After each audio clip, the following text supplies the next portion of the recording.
Medical marijuana, a crash, a possible conviction of years behind bars. It's a nightmare one local combat veteran says he actually lived through, coming face to face with our state's per se laws. News 3's Lauren Clark has been digging into this topic, and she tells us now why some are worried this law is anything but just. I served with honor and I served with dignity, and I wouldn't change it for anything. It all started when combat veteran Jeff Krynak developed PTSD and pain after multiple tours to combat zones. At first, doctors gave him a slew of pills, including opioids. Finally, a new prescription, medical marijuana. It gave me my life back. I could get up in the morning. I felt fine. I wasn't zombified from all the pills I was taking. But then, the day that changed everything. In 2017, Jeff and his young son were involved in a fatal crash. Investigators on scene started questioning Jeff. They asked, have I been taking any illegal drugs or drinking that day? And I replied, no, I haven't, but I am a medical marijuana patient. And that's the wrong answer, I guess, when you're trying to tell the truth to police. That's when troopers got a warrant for Jeff's blood. Days later, I had a full SWAT team at my door with automatic weapons and slamming me against the wall and treating me like this hardened criminal with no prior record whatsoever. Uprooted my life. I immediately went to jail that day, and I ended up staying in jail for 6 months. Jeff's crime? His results showed he was in violation of Nevada's per se marijuana laws. Attorney Michael Becker says if there's a collision that results in death or substantial bodily harm, this threshold is all that's needed. The per se law in Nevada is 2 nanograms per milliliter of active delta-9 THC, or 5 nanograms per liter of metabolite, okay? And under any standards, both of those numbers are very low. Numbers that are very low, and also, he says, very subjective. That could work with alcohol and perhaps with other drugs, but with marijuana, the studies show that the per se levels, it's not so clear, and that marijuana affects everybody differently. A point that psychiatrist Dr. Sid Khurana says is an important one, as it metabolizes differently. Unlike cannabis, alcohol doesn't stay in your system for days or months. And that's especially true, he says, for daily medical users. Typically, it can stay in your system for about 1 to 3 days, but for people who are chronic, habitual users, they might test positive for up to 2 weeks or even longer. Michael says the law, which has no exception for medical marijuana users, is unjust. They would always have the minimum threshold of metabolite in their system so that they could be found guilty of driving under the influence of marijuana, and that it's fundamentally unfair because they're lawfully using marijuana. They are not high at the time of driving.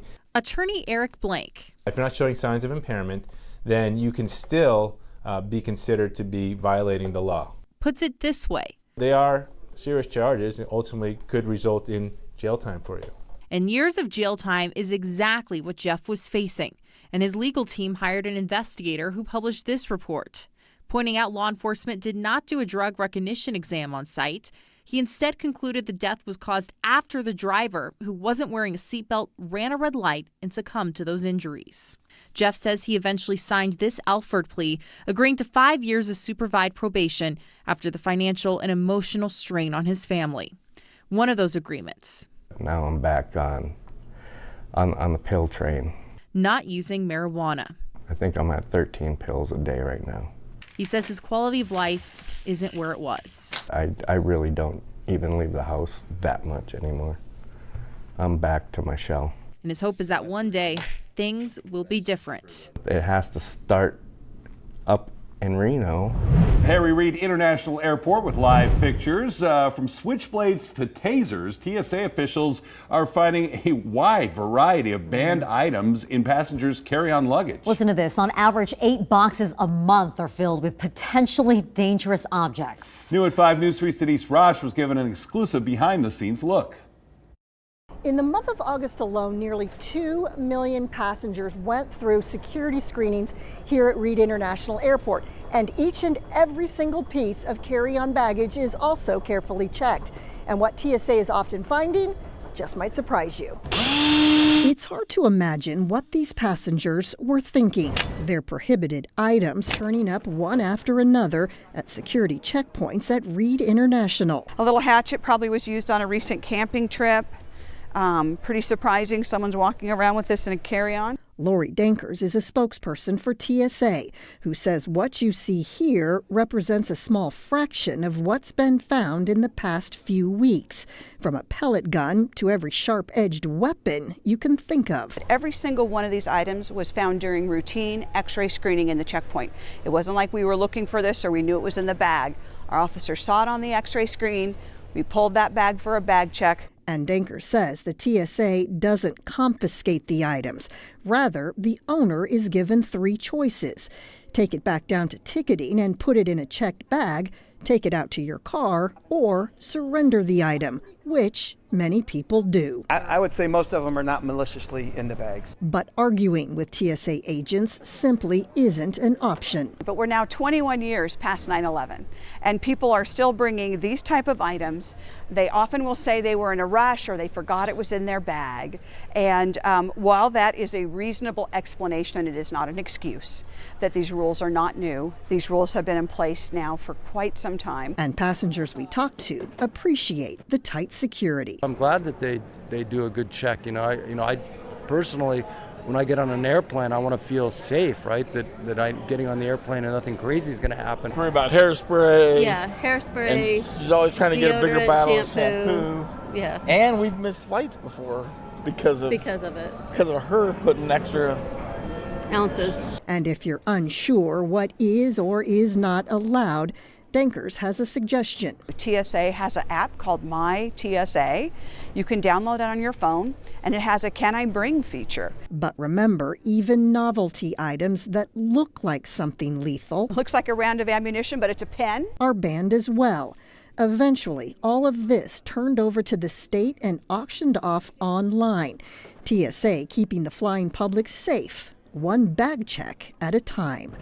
Efforts continue to break up the Clark County School District. Yeah, Dr. Jesus Jara, the superintendent, is responding to those efforts through an email to his employees. Crisis in the Classroom investigative reporter Tiffany Lane is here in the studio to bring us this story.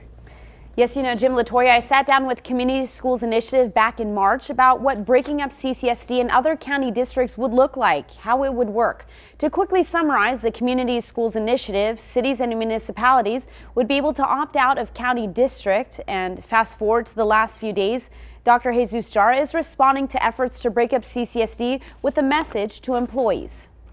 A county-based school district is archaic. It's something that doesn't reflect the growth that we have here in Nevada. The Community Schools Initiative says Clark County School District is too big, with more than 300,000 students. So for the past few months, it's pushed a ballot initiative that would allow cities and municipalities across Nevada to opt out of their county school district, including CCSD, to form their own. For example, Moapa has needs that are very different than downtown Las Vegas. So downtown Las Vegas can make decisions for its kids. Moapa can make decisions for its kids, make sure that they're given access to whatever educational opportunities they need. The initiative now getting more backing. In a statement, the Vegas Chamber saying the petition will compel legislators to address the state's archaic governance of our school system and give communities more options to meet the educational needs of its students. And the Henderson Chamber of Commerce, school districts that are accountable and can more effectively serve our students are ultimately good for businesses and our economy. Just last week, CCSD Superintendent Dr. Jesus Jara sent a letter to staff members of the district referencing efforts to break up CCSD, saying it's nothing new. And in part, while we recognize the need to continue improving student academic performance, breaking up the Clark County School District does nothing to address student performance.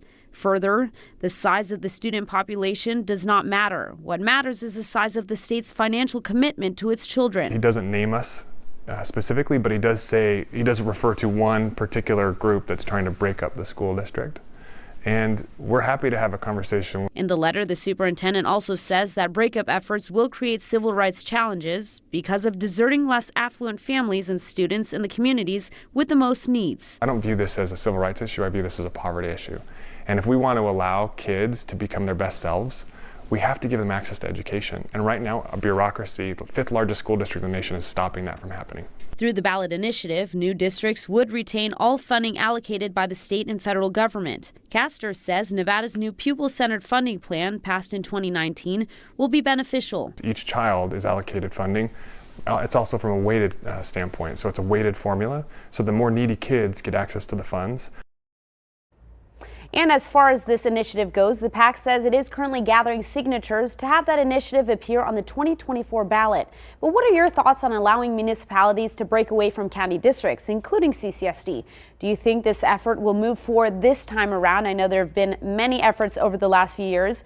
Reach out to my tip line, schooltips@news3lv.com, or call 702-805-0489. Hi everybody, I'm Reed Cowan from News 3 Las Vegas. We want to thank you for checking out our YouTube channel. Remember, you can always see more of our videos by clicking on the video links. And also don't forget to click that subscribe button so that you don't miss out on any of our YouTube updates. Thanks for watching.